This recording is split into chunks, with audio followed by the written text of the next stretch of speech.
প্রিয় দর্শক সবাইকে স্বাগত জানাচ্ছি এনটিভি নিয়মিত স্বাস্থ্য বিষয়ক আয়োজন স্বাস্থ্য প্রতিদিন অনুষ্ঠানে। আপনাদের সাথে আছি আমি ডাক্তার সামিউল আওয়াল স্বাক্ষর।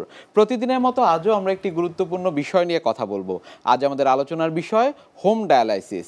এই গুরুত্বপূর্ণ বিষয়টি নিয়ে আলোচনা করবার জন্য আজ আমাদের সাথে স্টুডিওতে রয়েছেন একজন বিশেষজ্ঞ চিকিৎসক।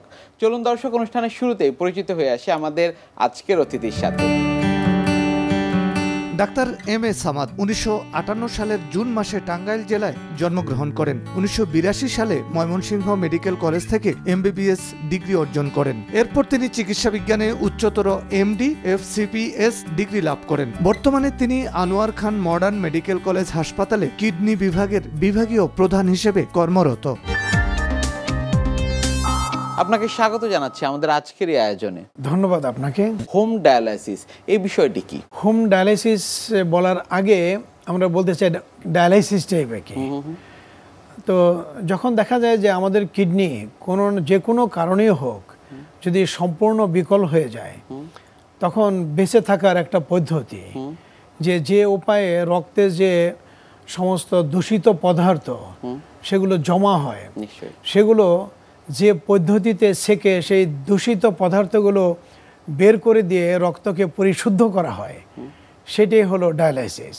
এবং এই ডায়ালাইসিস মূলত দুইটা উপায়ে আমরা বলবো যে করা যায়। একটা হলো মেশিনের মাধ্যমে যেটা করা হয়, সেটাকে বলা হয় হেমোডায়ালাইসিস, যেটা একটা বিভিন্ন সাধারণত একটা সেন্টার থাকে, যে সেন্টারে হয়তো 10 থেকে 50 বা অনেক বেশি মেশিন, কোনো কোনো সেন্টারে কম মেশিনও থাকে। সেখানে ওই এলাকার অথবা আশেপাশে যে মানুষগুলো যারা কিডনি রোগী যারা বসবাস করে, তারা সপ্তাহে 2 দিন বা 3 দিন এসে ডায়ালাইসিস করে আবার বাড়ি চলে যায়। তো এতে যেতে হয়, আসতে হয় এবং ওই সেন্টারের উপর তাকে নির্ভর করতে হয়। এবং একটা ডায়ালাইসিস সেন্টার মানে এস্টাবলিশ করা, এটা অনেক ব্যয়বহুল। মেশিনের দাম আছে, সেন্টার জায়গা এবং ইলেকট্রিসিটি এবং অন্যান্য বেড সব কিছু মিলিয়ে একটা ব্যয়বহুল। তো সেই জন্য যখন এই ডায়ালাইসিস দিতে হয় তখন চিন্তা করলো যে হচ্ছে বিকল্প এর ব্যবস্থা এমন আছে কিনা যে একদম রুগীর গোড়ায় বাড়িতে এই ডায়ালাইসিসটা করা যায়। তো তেমনই একটা পদ্ধতি হলো হোম ডায়ালাইসিস। হোম ডায়ালাইসিস কিন্তু আবার দুই রকম আছে। একটা হলো যেটা পেটে আমরা করি, পেটে একটা নল লাগিয়ে দিলে সেই বাড়িতে শুধু একদিনে 3 বার বা 4 বার পানিটা বদল করতে হবে। এবং বাড়িতে বসে নিজের ডায়ালাইসিস নিজেই করতে হবে, কোনো মেশিনের প্রয়োজন নাই। এটাকে বলা হয় সিএপিডি। সিএপিডি মানে হলো কন্টিনিউয়াস অ্যাম্বুলেটরি পেরিটোনিয়াল ডায়ালাইসিস। এই 4টারই মিনিং আছে। কন্টিনিউয়াস মানে আমাদের কিডনি তো কন্টিনিউয়াস কাজ করে, মানে এক নাগারে কাজ করে যাচ্ছে, সেকেন্ডে সে কাজ করে যাচ্ছে। তো কি কাজ করে সেটা আমি একটু বলে নেই, যে তাহলে ডায়ালাইসিসের গুরুত্বটা বোঝা যাবে। যে মূল কাজ হলো যে আমাদের দেহে যে প্রতিনিয়ত ক্রিয়া বিক্রিয়া হচ্ছে, এজন্য অসংখ্য ধরনের বিষাক্ত পদার্থ তৈরি হয় এবং সেটা যদি আমরা মুক্ত না করি তাহলে আমাদের মৃত্যু অবধারিত। আবার আমরা যে খাবার খাই, খাবারের মধ্যে তো অনেক অতিরিক্ত জিনিস আছে, অনেক অপ্রয়োজনীয় জিনিস আছে। সেগুলো যেমন অতিরিক্ত পানি যে খাই, পানিগুলো প্রস্রাব আকারে বেরিয়ে যায়। অনেক উপাদান আছে যে আমাদের যে খাবারগুলো মেটাবলিজম বা ডাইজেশন হওয়ার পর কিছু মানে স্টোলের সাথে বেরিয়ে যায় এবং কিছু প্রস্রাবের সাথে বেরিয়ে যায়, সেগুলো বের করার দরকার পড়ে। তাছাড়াও কিডনি আরও অনেক গুরুত্বপূর্ণ কাজ করে, হরমোন তৈরি করে, যেগুলোতে আমাদের রক্ত তৈরি হয়, আমাদের প্রেশার মেনটেন করে, আমাদের অ্যাসিড বেস ব্যালান্সের সেগুলো মেনটেন করে, এবং সোডিয়াম পটাশিয়াম এগুলো যদি যে কোনোটা যদি একটু আপ ডাউন হয় তাহলে আমাদের মৃত্যুর কারণ হতে পারে। এবং কিডনিটার মধ্যে এমন সব সেন্সর আছে, সে মেপে দেখে যে কতটুকু কমে গেল বা বেড়ে গেল কিনা। যদি কমে যায় তাহলে ধরে রাখে প্রস্রাব থেকে, যদি বেশি বেড়ে যায় তাহলে কিডনি সেইগুলোকে একদম প্রস্রাবের সাথে বের করে দিয়ে আমাদেরকে সব কিছু এই যে কেমিক্যাল উপাদানগুলো আছে একদম সমতা রক্ষা করে। তো যখন কিডনি বিকল হয়ে যায় তখন তো এই কাজগুলো করতে পারে না, যার জন্য শরীরে অনেক পানি জমে, অনেক পয়জন জমে, অনেক লবণ জমে, এর কারণে প্রেশার বেড়ে যায়, শরীর ফুলে যায় এবং সেই সাথে যে পয়জনগুলো আছে সেগুলো আস্তে আস্তে আমাদের মৃত্যুর দিকে ঠেলে দেয়। তখন ডায়ালাইসিস করে সেগুলো মুক্ত করি। তাহলে দুইটা পদ্ধতি বললাম, যে একটা যেটা পেটে আমরা একটা নল যদি দিয়ে দেই সেটা ঘরে বসেই করে যায়, এবং যে নল দিলাম সেটাতে পদ্ধতিটা হলো যে আমরা প্রথমে একটা টিউব থাকে এই নলের সাথে, সেটা কানেকশন করে ব্যাগের মধ্যে সেই ফ্লুইড থাকে, সেই ব্যাগ থেকে একটা টিউব দিয়ে এটা কানেকশন করে দেই। তো যখন এটাকে ছেড়ে দেব তখন পানিগুলো পেটে চলে গেল, এখানে 8 ঘন্টা থাকবে। 8 ঘন্টা পরে আবার ব্যাগের সাথে কানেকশন দেব। তো 2টা ব্যাগ থাকে, একটা খালি ব্যাগ আর একটা ভরা ব্যাগ। তো ভরা ব্যাগটা ক্ল্যাম্প করে আটকে রাখবো, খালি ব্যাগটা ছেড়ে দিলাম, তাহলে ভিতরে যে ফ্লুইড ছিল সেগুলো কিন্তু বেরিয়ে গেল। কিন্তু 8 ঘন্টায় পেটে এই ফ্লুইডটা কী কাজ করলো? সে হলো এই পেটে পেরিটোনিয়াম একটা আচ্ছাদন আছে, সেটার ভিতরে এই ফ্লুইড আছে এবং তার চারিদিকে অসংখ্য রক্তের জালি। সেই রক্ত থেকে সব পয়জনগুলো এই পানিতে চলে আসে। আর আমাদের দেহের জন্য যেগুলো প্রয়োজন সেগুলো এই পানির মধ্যে থাকে, যে উপাদানটা দেই সেখান থেকে ওগুলো চলে যায় হলো রক্তের মধ্যে। তো এইভাবেই রক্ত থেকে সব পয়জন চলে আসলো, পানির সাথে 8 ঘন্টা পরে এগুলো বেরিয়ে গেল। তো এইভাবেই কন্টিনিউয়াস এই প্রসেসটা চলতেছে, সেকেন্ডে মানে কন্টিনিউয়াস চলতেছে, সেজন্য নাম দেওয়া হয়েছে এটা কন্টিনিউয়াস। আর অ্যাম্বুলেটরি বলা হয়েছে কেন? যে আমাদের এই যে ব্যাগটা কানেকশন দেওয়া হলো, দেওয়ার পর পানিটা যখন বের করে দিলাম, আবার পানিটা ঢোকানোর পর মোটামুটিভাবে 20 থেকে 30 মিনিট সময় লাগে, তারপর থেকে আমি ফ্রি। এই যে টিউবটা আছে এটা একটা, এখানে একটা বেল্ট থাকে, বেল্টের একটা পকেট থাকে, পকেটের মধ্যে দিয়ে আমি কাপড় চোপড় পরে বেড়াতে পারি, ঘুরতে পারি, সব কাজ করতে পারি। কাজে এটার নাম বলা হয়েছে অ্যাম্বুলেটরি, মানে আমরা চলাফেরা সবই করতে পারি এই পদ্ধতিতে। পেরিটোনিয়াল বলা হয়েছে, আমরা পেরিটোনিয়াম আমাদের ন্যাচারাল এটা পর্দা, আমার বাইরের কোনো মেশিন কিছুই দরকার পড়ে না, সেই জন্য এটাকে বলা হয়েছে পেরিটোনিয়াল। আর ডায়ালাইসিস তো বললাম যেটা পরিশোধন। তো এই পদ্ধতিটা একদম ঘরে বসে করা যায়, সেজন্য এটাকে বলা হয় হোম ডায়ালাইসিস। তো হোম ডায়ালাইসিস আরেকটা পদ্ধতি আছে যেটা আমরা মেশিনের কথা বলছিলাম।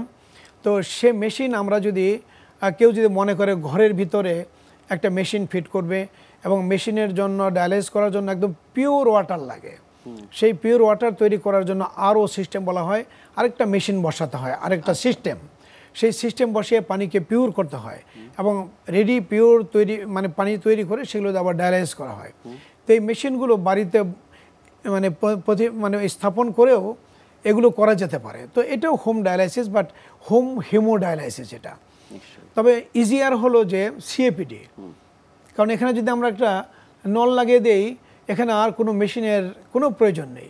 আমরা যদি এদের প্রশিক্ষণ দিয়ে দিই যে পানিটা কিভাবে পেটে ঢোকাতে হবে, কিভাবে বের করতে হবে খুব আসেপ্টিক্যালি, অর্থাৎ কোনো জীবাণু যেন এই যে একটা মাত্র কানেকশন, এই কানেকশন দেওয়ার সময় হাতে থেকে যেন কোনো জীবাণুটা এখানে না ঢুকতে পারে, আমরা যদি এই সতর্কতাটা অবলম্বন করতে পারি, এটা বেস্ট মেথড। এটা এই মেথডে যেমন হংকং তাদের 85 থেকে 90% ডায়ালাইসিস এই মেথডে করে।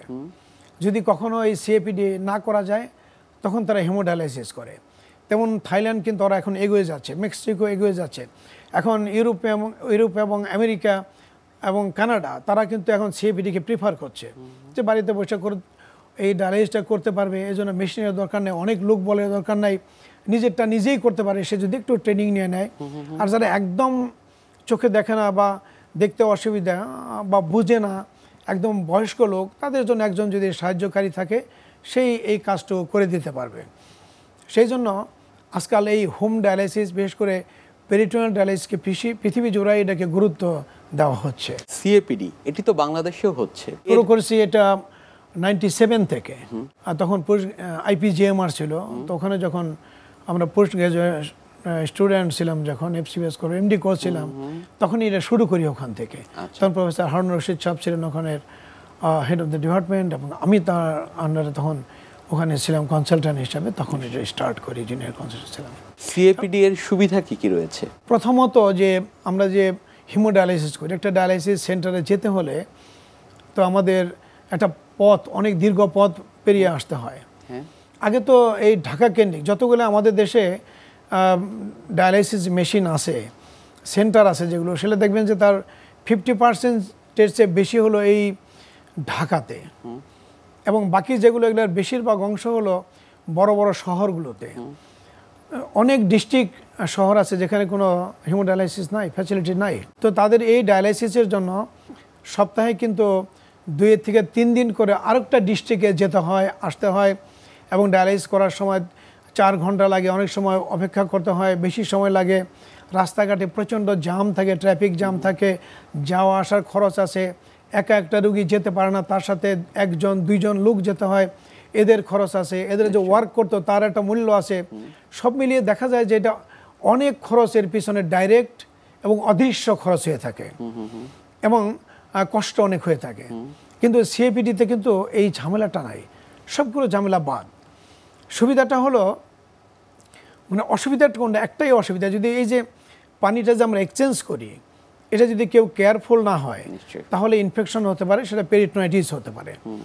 কিন্তু আজকাল দেখা গেছে যখন এই সিস্টেমটাকে এত মানে ফ্রেন্ডলি করা হয়েছে, আগে যেমন দুইটা ব্যাগ বলছি, দুইটা ব্যাগে আলাদা আলাদা কানেকশন দিতে হতো, ওই কানেকশন দিয়ে জীবাণু ঢোকার সম্ভাবনা ছিল, নিচের ব্যাগ দেওয়ার সম্ভাবনা ছিল। এখন কিন্তু ওই দুইটা ব্যাগে কানেকশন স্থায়ী দেওয়া আছে, শুধু একটা কানেকশন দেওয়া হয়। কাজে এটা যদি খুব আসেপ্টিক্যালি যদি এটা কানেকশনটা দেওয়া হয়, শিখিয়ে দেওয়া হয়, তাহলে ইনফেকশনের হার অনেক কম, সুবিধাগুলোই বেশি। নিশ্চয়ই। হোম ডায়ালাইসিস এটি কাদের ক্ষেত্রে প্রয়োজনীয়? হোম ডায়ালাইসিস এটা চাইলে সবাই করতে পারে, সবার জন্য। তবে বিশেষ ক্ষেত্রে যেখানে আমাদের মেশিনে ডায়ালাইসিস করার কতগুলো লিমিটেশন আছে, আমরা চাইলেও করতে পারি না। যেমন আজকে আসার আগে আমি যে রাউন্ডে যে রুগীটা দেখতেছিলাম, তার হার্ট অ্যাটাক হয়েছে এর আগে 2 বার। তো হার্টের ক্যাপাসিটি কমে আসছে, তার মতো 30% হার্ট কাজ করে। তো যখন মেশিনে ডায়ালাইসিস দেওয়া হয় তার জন্য একটা হাতে আমরা ফিস্টুলা করি, মানে ডাইরেক্ট মানে একদম আর্টারি বা ধমনীর থেকে শিরাপথে কানেকশন করে দেয়। তাতে হয় কি সরাসরি ব্লাড এখানে শর্ট সার্কিট হয়ে হার্টে চলে যায়। এজন্য হার্টের উপর একটা চাপ মোটামুটি 20 to 30% বেড়ে যায়। তো যার ক্ষমতা আছে 30%, তার উপর যদি এক্সট্রা একটা বার্ডেন হয় সে তো পারে না, হার্ট ফেল করে যাবে। এদের জন্য কিন্তু একমাত্র সিএপিডি হলে এখন বেঁচে থাকার একটা উপায়, বড় উপায়। এবং না হলে একটা ক্যাথেটার লাগে, আমরা ডায়ালাইসিস খুব স্লোলি করতে হয়, যেটা ইনএডিকুয়েট থাকে। আবার যাদের বাড়ি মানে এই শহর থেকে অনেক দূরে, তারা তো ঘরে বসে বসে এটা তারা নিজেরা করতে পারছে, কাজে তাদের জন্য এটা সুবিধা। আর যখন এই সিএপিডি করা হয়, এখানে কিন্তু আমরা যখন হিমোডায়ালাইসিস করি তখন কিন্তু এই মোটা মোটা দুটো সুই ফুটিয়ে করতে হয়, ব্লাড টেনে নিতে হয় একটা দিয়ে, আরেকটা দিয়ে পিওর হয়ে আবার ঘুরে আরেকটা দিয়ে ঢোকাতে হয়। তখন এই সুই ফোটাতে একটা ব্যথা আছে, অনেক সময় ফোটাতে যে কষ্ট হয়, অনেক সময় মানে কয়েকবার অ্যাটেম্প নেওয়ার প্রয়োজন পড়তে পারে। আবার দেখা যায় ডায়ালাইসিস করার সময় এই যে ডায়ালাইসিসের পুরো এরিয়াটা যে ঘুরে আসে, এতে প্রতি ডায়ালাইসিসে গড়ে 30 ml করে রক্ত লস হয়, ব্লাড। তো দেখা যায় যে 1 মাসে প্রায় তার 1 পাউন্ড রক্ত এই হিমোডায়ালাইসিস করতে লস হয়। কিন্তু সিএপিডি করলে এই রক্ত লস হয় না, তার কোনো কানেকশন নাই, কোনো পেইন নাই, তার ব্লাড লস হয় না। আর এই রক্ত তৈরির জন্য আমরা যে ইঞ্জেকশন দিই সেটা কিন্তু অনেক দামি, এর জন্য দেখা যায় এক্সট্রা আরও প্রায় মানে 12,000 থেকে 14,000 টাকা খরচ পড়ে যায়। কিন্তু সিএপিডির জন্য ওই এক্সট্রা কোনো খরচ নেই, পেইন নেই, খরচ নেই, পানি খাওয়া। যারা হিমোডায়ালাইসিস করে আস্তে আস্তে দেখা যায় প্রস্রাব বন্ধ হয়ে যায়, তাদের পানি খাওয়ার রেস্ট্রিকশন থাকে, কারণ ওই 1 দিন পর বা 2 দিন পর এসে ডায়ালাইসিস করবে, এই সময় পানি খেয়ে ফেললে একটু বেশি পানি হলেই সেটা শরীরে জমে যায়, বুকে চাপ সৃষ্টি করে, হার্ট ফেলিওর হয়, শ্বাসকষ্ট নিয়ে মধ্যরাতে এসে দেখা যায় ডায়ালাইসিস শুরু করতে হচ্ছে। কিন্তু সিএপিডি করলে আমার ইচ্ছা মতো পানি খেতে পারি, কারণ আমি চাইলেই সিএপিডির যে ফ্লুইড আছে তার ঘনত্ব বাড়িয়ে কমিয়ে এই 1.5 আছে, 2.5 আছে, 4.5 আছে, আমি ইচ্ছা মতো পানি বের করতে পারি, ফ্রি আছে। তার সিএপিডি যারা করে এরা স্বাধীন, এরা কয়েকটা ব্যাগ নিয়ে এসে চাইলো কক্সবাজার বেড়াতে যাবে, ওখানে 3 দিন বেড়ালো, সাথে নিজে নিজে সিএপিডি করলো, ওখানে আবার বেড়ালো স্বাধীনভাবে। কিন্তু একটা মেশিন নিয়ে তো বেড়াতে যাওয়া যায় না, কাজে মেশিনের কাছে পরাধীন থাকে এরা। সিএপিডির এই বিষয়গুলো নিয়ে আপনার কাছ থেকে আমরা আরও জানবো, তবে তার আগে আমাদের এই অনুষ্ঠানে একটি নিয়মিত সেগমেন্ট হচ্ছে বিভিন্ন খাদ্যের পুষ্টি গুণাগুণ সম্পর্কে আমাদের দর্শকদের জানিয়ে দেয়া। প্রিয় দর্শক, দেখছেন স্বাস্থ্য প্রতিদিন। কথা হচ্ছিল খুব গুরুত্বপূর্ণ একটি বিষয়, হোম ডায়ালাইসিস নিয়ে। অনুষ্ঠানের পর্যায়ে দেখে নেব বিভিন্ন খাদ্যের পুষ্টি গুণাগুণ সম্পর্কে আমাদের পুষ্টিবিদের কাছ থেকে। অ্যাজমা দূর করতে চাইলে আমরা কোন ধরনের খাবারগুলো খাবার তালিকায় রাখবো? সাধারণত বয়স্ক যারা রয়েছেন, বাচ্চা যারা রয়েছেন, তাদের অনেকেরই অ্যাজমা বা হাঁপানির সমস্যা কিন্তু দেখা দেয়। অ্যাজমা বা হাঁপানির সমস্যায় আপনার যেরকম নেবুলাইজেশন করতে হবে, মেডিসিন নিতে হবে, তার পাশাপাশি আপনার কিন্তু বেশ কিছু নিয়মকানুন মানতে হবে।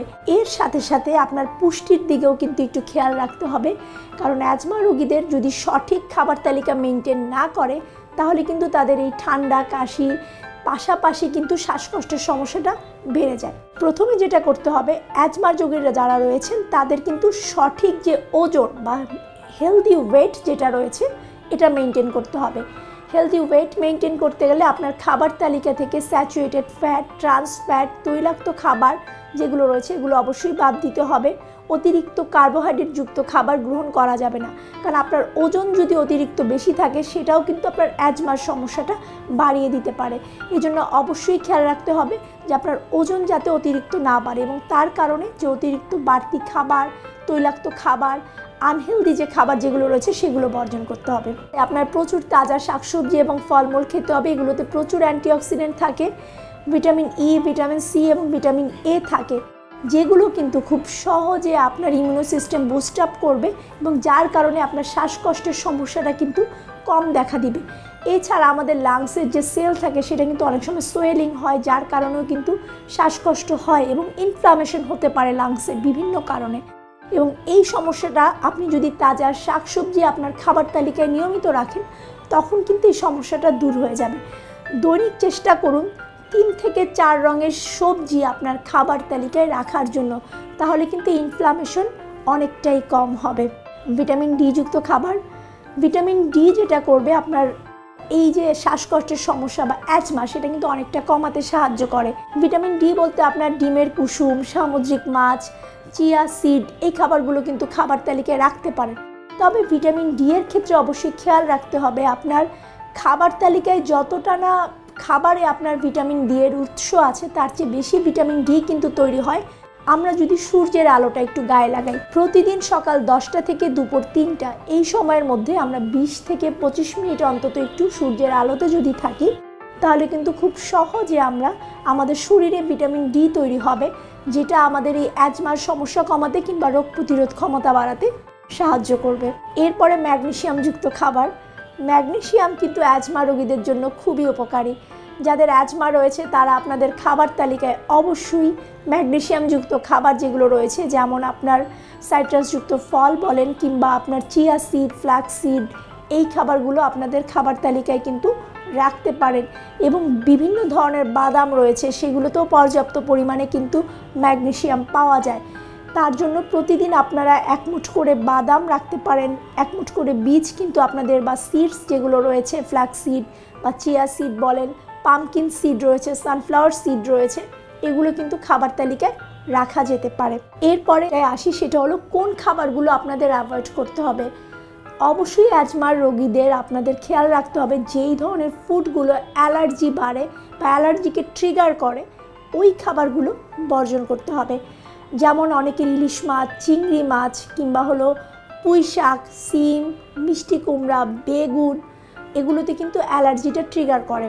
এই খাবারগুলো যারা অ্যাজমার রোগী রয়েছেন তাদের কিন্তু বর্জন করতে হবে। অনেকের হাঁসের মাংস, হাঁসের ডিম, চীনাবাদাম, এগুলোতেও কিন্তু অ্যালার্জি বাড়ে, তো এক্ষেত্রে এই খাবারগুলোও বর্জন করতে হবে। অনেকের ডিমের কুসুমেও অ্যালার্জি হয় বা ডিমেও অ্যালার্জি হয়, সেক্ষেত্রে কিন্তু ডিমটাও অ্যাভয়েড করতে হবে। ডেইরি প্রোডাক্ট যেগুলো রয়েছে বা দুধ জাতীয় খাবার যেগুলো রয়েছে এগুলোতেও কিন্তু আপনার অ্যালার্জির সমস্যা বাড়ে। যাদের এই ধরনের সমস্যা রয়েছে তাদের কিন্তু এই দুধ জাতীয় খাবারও বর্জন করতে হবে। সিএপিডি এই বিষয়টির ফলো আপটি কীভাবে নিশ্চিত করেন আপনারা? সিপিডি ফলো আপের জন্য অ্যাকচুয়ালি যেটা দরকার, যে সমস্ত কান্ট্রিতে সিপিডিকে মানে প্রাইমারি ট্রিটমেন্ট হিসেবে গুরুত্ব দেওয়া হয়েছে এবং এটা প্রায়োরিটি দেওয়া হয়েছে, সিপিডি ফার্স্ট এরকম স্লোগান যেমন হংকংয়ে আছে, থাইল্যান্ডে আছে এবং অনেক কান্ট্রিতে, মেক্সিকোতে আছে এবং অনেক কান্ট্রিতে নতুন নতুন পিডি ফার্স্ট করা হয়েছে। এই জন্য যে সিপিডি যদি শুরু করা হয় তাহলে যার যতটুকু প্রস্রাব তৈরি হচ্ছে, প্রস্রাবটা দীর্ঘদিন পর্যন্ত ন্যাচারালি কাজ করে এটা, এবং এই প্রস্রাব যদি হয় এও কিন্তু কিডনির অনেকটা কাজ করে দেয় এবং আমাদের শরীরে অতিরিক্ত পানি বের করতে পারে, অতিরিক্ত লবণ বের করে দিতে পারে, কিছু হরমোন তৈরি করতে পারে।